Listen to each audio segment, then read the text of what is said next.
79%-аас хасах нь 79.1, хасах нь 58.1. Бичлэгээ төр зогсоогоод өөрийнхөө бодоод үзээрэй. Танд гэж хэлэхэд эдгээр нь өөр хэлбэрийн тоонууд байна. Энэ бол хувь байна. Эдгээр нь өөрөөр илэрхийлэгдсэн байна. Энд хувь байна. Энэ бол арвтын батархай, энэ бол холимог батархай. Үүнийг хэлбэрчлэн нэг хэлбэрт оруулан бичих нь хамгийн зөв санаа юм.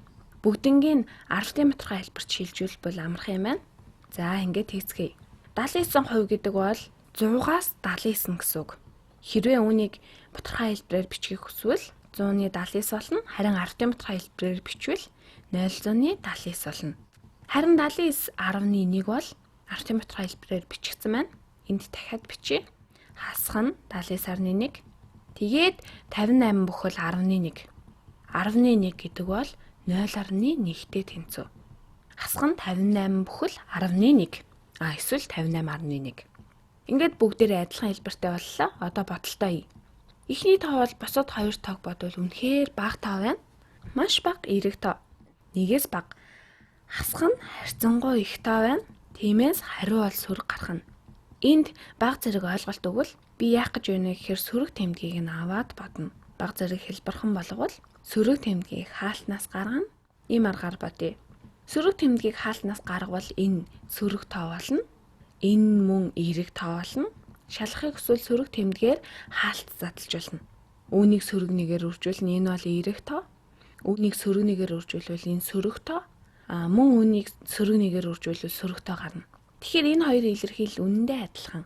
Яагаад гэвэл сая харуулсан шүү дээ. Ингээд тоог нэмэхэд илүү хэлбэр авах болно. Хоёр тоог нэмэхэд бид энд байгаа хоёр тоог хасснаас ингэж явбал арай их эерэг тоотой болно. Уламжлалт аргаар нэмье. Энэ сөрөг тэмдгийг мартаж болохгүй. Тиймээс эхлээд энэ үйлдэлийг хий. 79.1 дээр нэмэх нь 58.1. 1.1 дээр нэмэх нь 1.1 тэнцүү 1.2. 9 дээр нэмэх нь 8 тэнцүү 17. Нийт 7 нэгж ба 1 арвт байна. 1 арвт дээр нэмэх нь 7 арвт буюу 8 арвт болно. Нэмэх нь 5 арвт нийтдээ 13 буюу 130 болно. 137.2 гарлаа. 100. За би үнийг энд бичье. Бидэнд 137.2 байна. Дараа нь сөрөөг тэг 179-ыг нэмэх нь тэг 179-ыг хасахтай адилхан хасцгаая. Тэг 179-ыг хасвал батархаан цагийг хасахтай зөв байрлуулах хэрэгтэй хасах үйлдэл хийцгээе. Энд юу ч байхгүй байна. 9-ыг хасна. Эсвэл энд тгийг тавьж болно. Харин 100-ны оронд ямар утга байрлуулах вэ? Мөн тэг.2-оос тэг.7 гэсэн. Тэгэхээр үнийг дахин бүлэглэн хасах болон хүртвэрийг нь өөрчлөн эсвэл хамгийн түгээмэл уламжлалт аргыг хэрэглэе. Тэгэхээр 10-ны оронгоос 1 орон зээлнэ. Ингээд 100-ны оронд өгнө.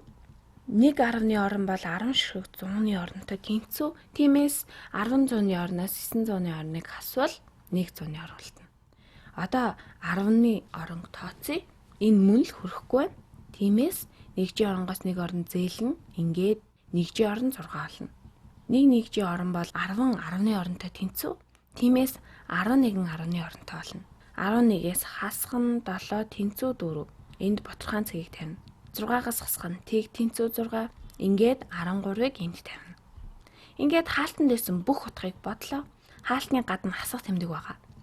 Би хаалтан доторхыг нь бодсон. 136 141 гарлаа. Сөрөг тэмдгийг энд тавихаа мартаж болохгүй. Бодлогын хариу нь сөрөг 136 141 гарлаа.